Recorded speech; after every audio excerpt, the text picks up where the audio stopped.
Your life, your hopes, and whatever you were searching for at 1:15 a.m. It's really none of our business, and it shouldn't be anyone else's. Protect your privacy online for free with DuckDuckGo. DuckDuckGo. Privacy simplified. Odyssey now has hundreds of new exclusive music stations for you to discover your new summer soundtrack. Get moving with worthy workouts for a cardio sesh fueled by today's top artists. Hanging with your crew? Throw it back with Picnic Party for old school jams for your cookout. Or sail away with Odyssey's new yacht rock station, Jugger Yacht. For summer barbecues, road trips, or relaxing poolside. Hundreds of new exclusive stations, plus all your favorite local radio stations and podcasts. It's all on Odyssey. Brought to you by Macy's, Geico, and Coke Zero Sugar. Bob Fesco is with us now, and Bob joins us on the North Olmsted Chrysler Jeep Dodge Ram hotline. Bob, how are you? I'm doing great, man. How are you doing? Doing all right. I was actually rooting for you guys in the Super Bowl because I hate Tom Brady, and I love Mahomes. I mean, it was a heartbreaker that the Browns lost to the Chiefs, but I do love Mahomes, and so I was rooting for it. I know that your offensive line, before we get into the matchup, I know the offensive line was obviously really bad in the Super Bowl, but you still had to be surprised, I guess, by how poorly they played. No? Oh, absolutely. I mean, I think the one thing that we've come to, I don't want to even say take for granted, but maybe it is take for granted, with Andy Reid, is that if there's a problem, he's just going to solve it right now. Or if he's not able to solve it, Mahomes will figure out a way to get it done, and that's just the way it's kind of been over the last 3 years, and especially with the offensive line. That's Andy Reid's kind of, baby. Him and Andy Heck have done a wonderful job here in Kansas City of putting together offensive lines. And you saw it over the course of the season of guys getting injured, but there was always somebody there that was going to step up. And then Eric Fisher goes down in that AFC Championship game, and we're like, well, that stinks, but Andy will figure it out. He gets the benefit of the doubt on all of this. And then we saw the offensive line do what it did in the Super Bowl, and Patrick Mahomes running for his life, and nothing was clicking, and the defense kind of suffered a little bit of a meltdown at the end of the first half. They were kind of out of their element a little bit, and it just started to snowball. And I think by halftime, we all kind of figured out, this is not going the way we wanted to, but by no means does it derail what this organization and this program is all about right now. Andy, apparently this organization, Andy Reid, is about making show. I mean, between his story with you this morning, we played it earlier about getting a play from the janitor, and the video that the Chiefs put out with Eric Stonestreet playing his brother. I mean, he's doing comedy right now.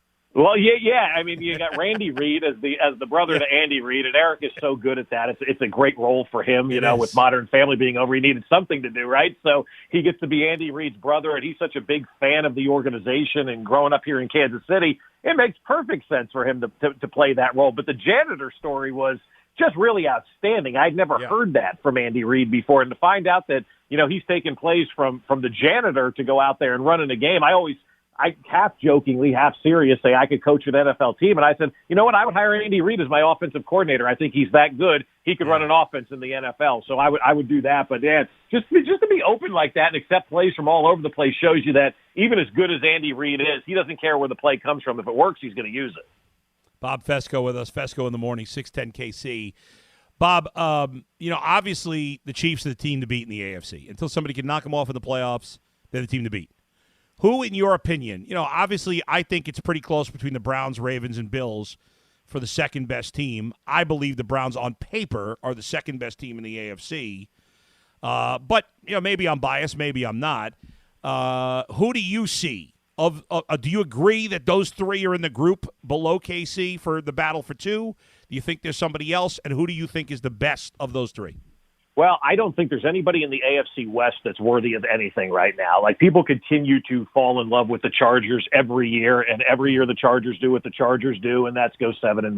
So, and especially with a new coach and a young quarterback. So I don't really buy into anybody in their division, but I don't really think it's anybody different than who you suggested right there. In fact, I still think Buffalo is the team to beat just because I trust Josh Allen more than the other quarterbacks right now, because he's led his team to that AFC Championship game.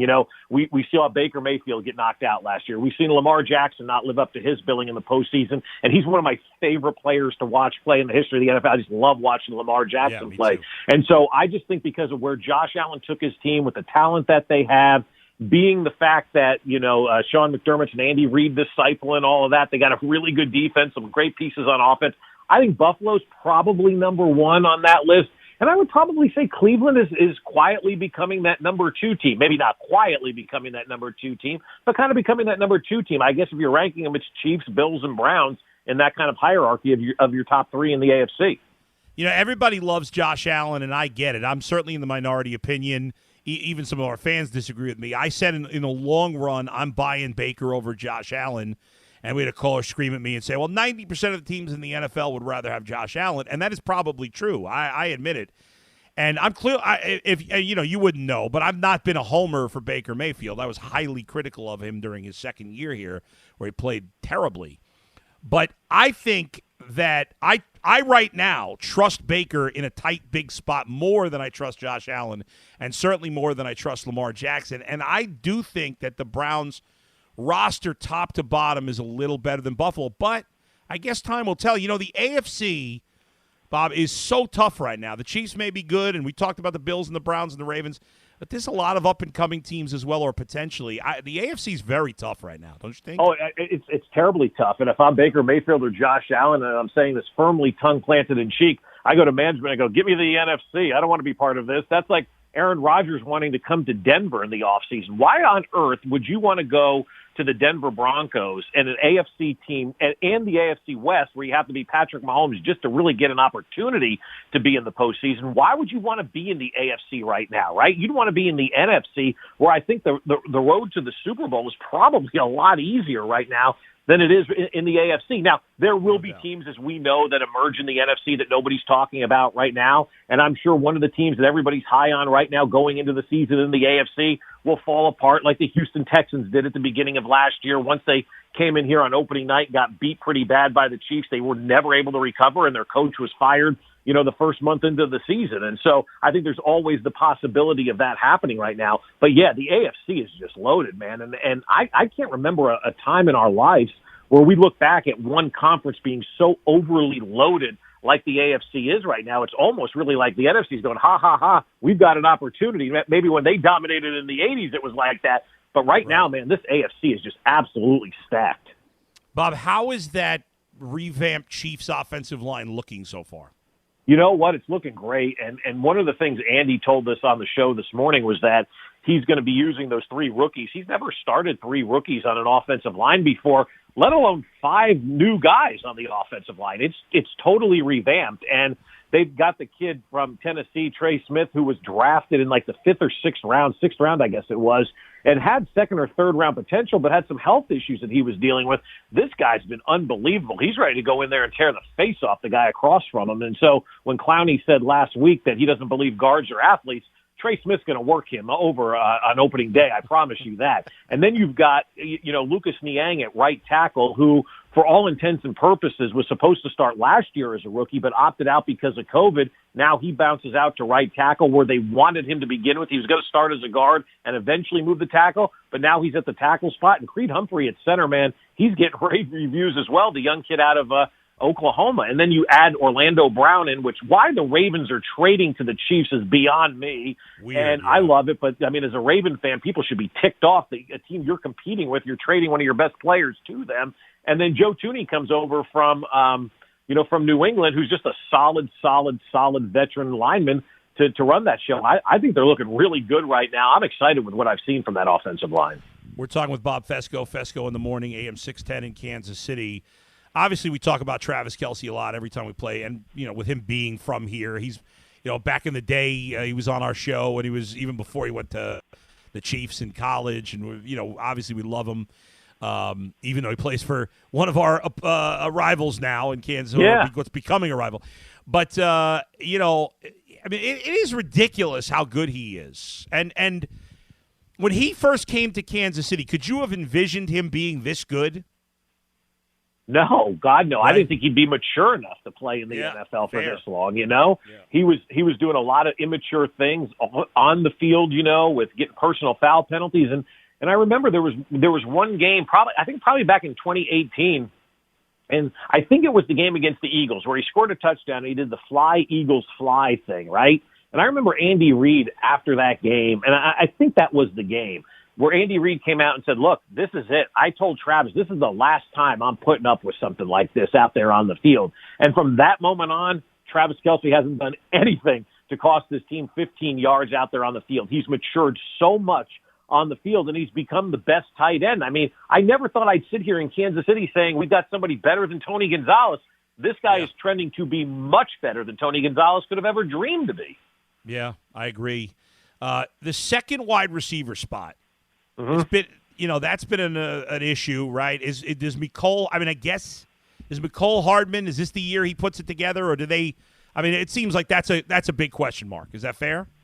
Yeah, but I don't make as much about it as I think maybe some of the fantasy football players are making it out to be, because the Chiefs, as a second wide receiver, you're probably you're probably the fourth receiving option for Patrick Mahomes at that point in time, because obviously Tyreek Hill is going to be your number one and Travis Kelce is going to be your number 1B, or however you want to, stack those two guys. And I think Clyde Edwards-Helaire is going to have an amazing season this year with the screen game. Part of the reason I'm so excited about the offensive line is because they're young, they're fast, they can get out in space, and they can do what the offensive line last year couldn't do, and that's set up blocking for the screen game and be able to get downfield and just destroy guys as Clyde Edwards-Helaire is following them, or maybe it's Jerick McKinnon or Darrell Williams or whoever the case may be. But I think that's going to be a big part of what the Chiefs try to do this year. And so the second wide receiver, while it sounds like a second option for the Chiefs, is really like the fourth option when you think about it. And if Mecole Hardman can go out there and be that guy and get you between 600 and 700 yards and somewhere between 5 and 8 touchdowns, that's going to be legit. That's going to be pretty good numbers for that position, because you're expecting double digits from Hill. You're expecting double digits touchdowns from Kelce. And I think Clyde Edwards-Helaire is, just like I said, going to be a phenomenal piece for the passing game this year. Final thing, let's wrap it up with the Royals, Bob. What year do the Royals become a contender again? I think they'll be back in the playoffs next year. Their young pitching is just bold. So good. Yeah, it is. And it's kind of been the year that they've been shooting for, but just quietly watching these young pitchers, like, I don't know how you guys are with the Indians right now, but like if there's a game where somebody's pitching that you have no interest in, you probably just pass on that one. The Royals right now, we're looking for one of those games, because every night there's a young stud going. Now, tonight's a bad example with Mike Minor, but he's been solid all year long. But with Jackson Kowar pitching the way that he did last night, Daniel Lynch with the way that he's been pitching, Chris Bubich, this Carlos Hernandez guy that all of a sudden came allegedly out of nowhere for all of us fans, but the organization thinks they've had a diamond in the rough for a while, has been dominating. I haven't even mentioned Brady Singer, the first of the bunch to get up there, and there's still a couple of more guys from a pitching standpoint down in the minor leagues. Plus, with Bobby Witt Jr. and MJ Melendez down there, I think the Royals are on the cusp of doing something really special, and it has to do with all of this young pitching that has just been great this year for them. I do like the young talent. I think you're a year too early, though. I'm not buying it next year, but we'll see. I think you gotta walk before you can run. You know what I mean? I think they're gonna. Sure.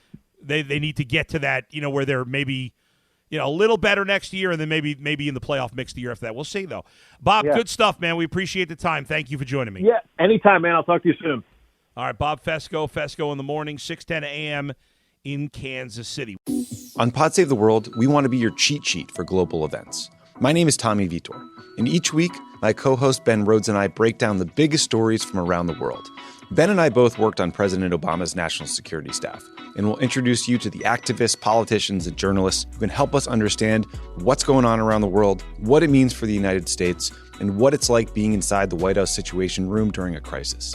Listen on Odyssey, Apple Podcasts, or wherever you get your pods. Your life, your hopes, and whatever you were searching for at 1:15 a.m., it's really none of our business, and it shouldn't be anyone else's. Protect your privacy online for free with DuckDuckGo.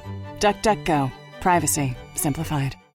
Hey, I'm Peter Bukowski, host of the Locked On Today podcast. Trying to stay on top of every big story in sports is a full-time job. I know, because it is my full-time job. But it's not yours. That's why we have a network of local experts ready to give you the inside scoop on everything you truly need to know in the sports world. And we do it every day to make sure you're always caught up on the latest and greatest in sports. Listen to the Locked On Today podcast every day on the Odyssey app or wherever you get podcasts.